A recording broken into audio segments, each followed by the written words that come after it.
I feel like somewhere over the last 5 years, cold plunging in itself has become an ego contest. Who has the coldest water?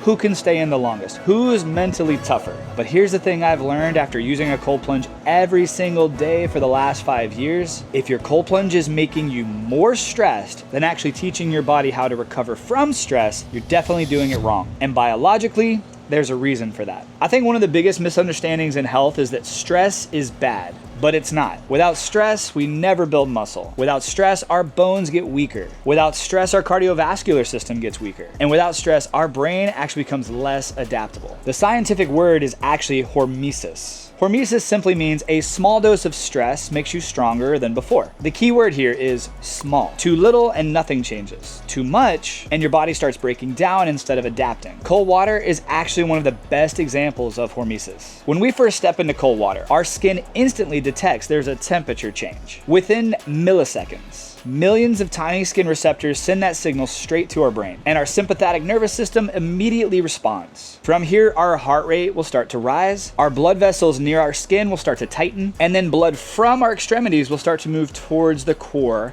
towards the organs to keep them safe. Our breathing will typically speed up, and that huge gasp that everybody lets out when they first get into a cold plunge, that's not weakness and that's not coincidence. That's biology. And this is where I think most people completely miss the point. The goal isn't to eliminate stress in cold water. The goal is to teach our bodies how to stay calm inside that stress. When you consciously start to slow your own breathing in that stressful environment, you're sending the signal back to your brain saying, hey, we're okay. Your vagus nerve begins to activate. Your parasympathetic system starts to come back online, and your heart rate slowly settles. Stress hormones begin leveling out, and your brain starts learning something incredibly valuable. We're teaching it, I can stay calm when life gets stressful. And that lesson follows you way beyond the cold plunge. I've personally experimented with 1 minute, 5 minutes, even 20 minutes. And for me, 3 minutes or less has become the sweet spot. By then, you've typically received most of the nervous system benefits. We've more than likely stimulated brown fat, increased norepinephrine, and gotten that really good mental and physical reset without creating unnecessary recovery demands. And I think one thing people don't talk about enough is brown fat. Most people know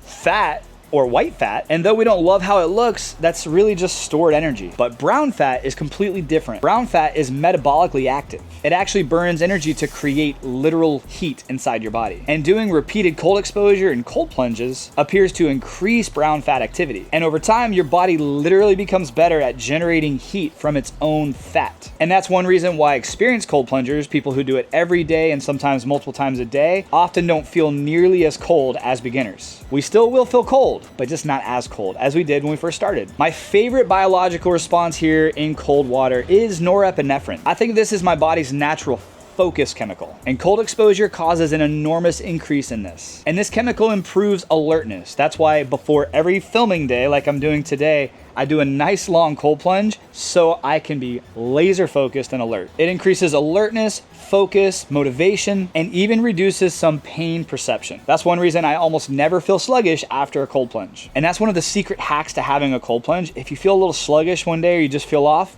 go jump in your cold plunge and that will almost always disappear. And then there's dopamine. And I think almost everybody believes dopamine comes from doing hard drugs or social media or sugar or caffeine. And yes, you receive some dopamine from all of those things, and I'm not recommending any of those things. But guess what? Cold exposure creates one of the largest increases of dopamine that we know of. And it does so naturally. And that's the difference. In a cold plunge, your dopamine levels rise gradually. They stay elevated for hours after the plunge, and then it slowly fades, which is in super fast spikes and super fast crashes. I also think it's important that in this video, we talk about some of the things that people really don't talk about because it's not pretty, and that's the risks. More isn't always better. Longer isn't always better. And if you're freezing in your cold plunge for 20 minutes because that's what you see other people doing online, or maybe some wellness influencer told you 20 minutes is the only way to get natural benefits, well, my friend, you're creating more stress than adaptation, and that's not the goal. Especially if you're like most people, under-recovered, sleep-deprived, or even training too hard. Recovery should make our lives better, not become another competition. And that's exactly why I appreciate a setup like this. Every morning, noon, and night, The water in this cold plunge is set to the exact temperature that I want it to be. No hauling ice, no guessing, no constantly draining and refilling, and that leads to no excuses. It's ready for me at all times. And then I'm able to use it consistently, and consistency beats intensity every single time.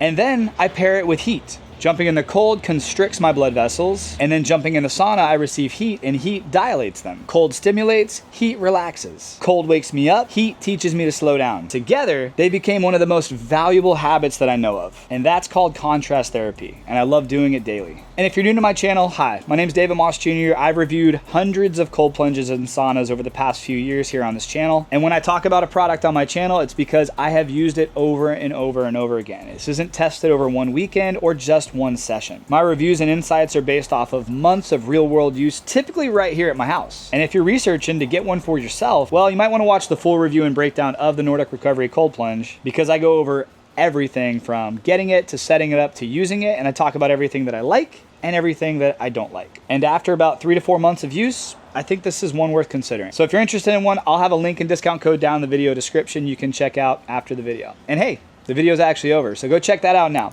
I'll see you guys in the next video. I appreciate you guys so much for watching. Have a great day, my friend, and God bless.